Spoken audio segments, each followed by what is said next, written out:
안녕하십니까. 반도체공학과 26학번 김은수입니다. 반도체 공정 실습 몰입 과제 발표를 시작하겠습니다.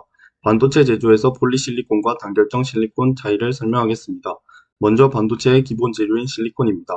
반도체를 이해할 때 가장 먼저 알아야 하는 재료가 바로 이 실리콘입니다. 실리콘은 크게 폴리실리콘과 단결정 실리콘으로 나뉩니다. 폴리실리콘은 여러 방향의 결정이 섞여 있는 구조라서 전자가 이동할 때 중간중간 방향이 바뀌고 방해를 받게 됩니다. 반면 단결정 실리콘은 원자들이 한 방향으로 일정하게 정렬되어 있어 전자가 이동할 때 훨씬 빠르고 안정적이게 움직일 수 있습니다. 쉽게 말하면 길이 울퉁불퉁하고 중간중간 막히는 길이냐 아니면 잘 정리된 직선 도로냐의 차이라고 볼 수 있습니다. 여기서 중요한 점은 전자가 얼마나 방해 없이 이동하느냐가 곧 반도체 성능과 직결된다는 것입니다. 그래서 실제 반도체를 만드는 웨이퍼는 대부분 단결정 실리콘을 사용합니다. 폴리실리콘은 이 단결정 실리콘을 만들기 전 단계에서 사용하는 재료라고 이해하시면 됩니다. 즉, 최종적으로 성능이 중요한 단계에서는 반드시 단결정 구조가 필요합니다. 다음은 웨이퍼가 대구경화되는 이유에 대해서 설명하겠습니다. 웨이퍼가 점점 커지는 이유는 한 번에 더 많은 반도체 칩을 만들 수 있기 때문입니다. 예를 들어 주차장을 생각해보면 작은 주차장보다 넓은 주차장이 훨씬 더 많은 차량을 한 번에 수용할 수 있습니다. 이처럼 웨이퍼도 크기가 커질수록 한 번의 공정으로 더 많은 칩을 생산할 수 있습니다. 즉, 같은 공정을 진행하더라도 생산량이 증가하게 되고 그만큼 효율이 좋아지게 됩니다.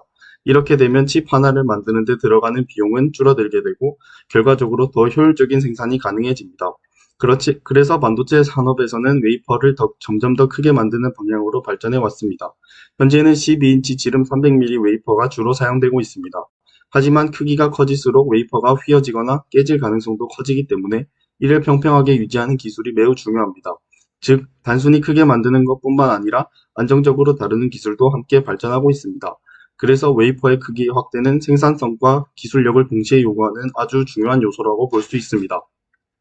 세 번째는 반도체 제조 공정에서 결함이 발생하는 주요 원인과 이를 줄이기 위한 방법에 대해서 설명하겠습니다. 반도체 회로는 매우 미세하기 때문에 눈에 보이지 않는 작은 먼지 하나만 있어도 문제가 발생할 수 있습니다.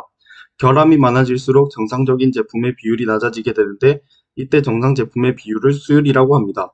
즉, 수율이 높다는 것은 분량이 적어지고 좋은 제품이 많이 나온다는 의미입니다. 반도체 산업에서는 이 수율이 매우 중요합니다. 왜냐하면 수율이 조금만 떨어져도 생산 비용이 크게 증가하기 때문입니다. 그래서 반도체 공정에서는 세정 공정을 반복하면서 표면을 깨끗하게 유지하고 공정 중에서도 지속적으로 상태를 점검합니다. 또한 장비의 작은 이상도 놓치지 않기 위해 데이터를 기반으로 관리하는 시스템을 활용하고 있습니다.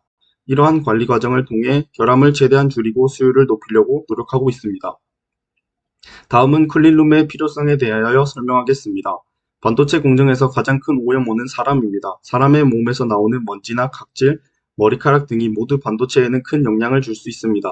특히 반도체 회로는 매우 작기 때문에 사람에게 보이지 않는 아주 작은 먼지라도 큰 문제를 일으킬 수 있습니다. 그래서 반도체 공정은 먼지를 최소화한 클린룸 환경에서 운영됩니다. 공기 중에 먼지를 제거하기 위해 강력한 필터를 계속 가동하고 작업자는 방진복을 착용한 상태로 작업을 진행합니다. 또한 작업에 들어가기 전에는 방진복을 착용한 상태로 에어 샤워를 통해 몸에 붙어있는 먼지를 제거합니다.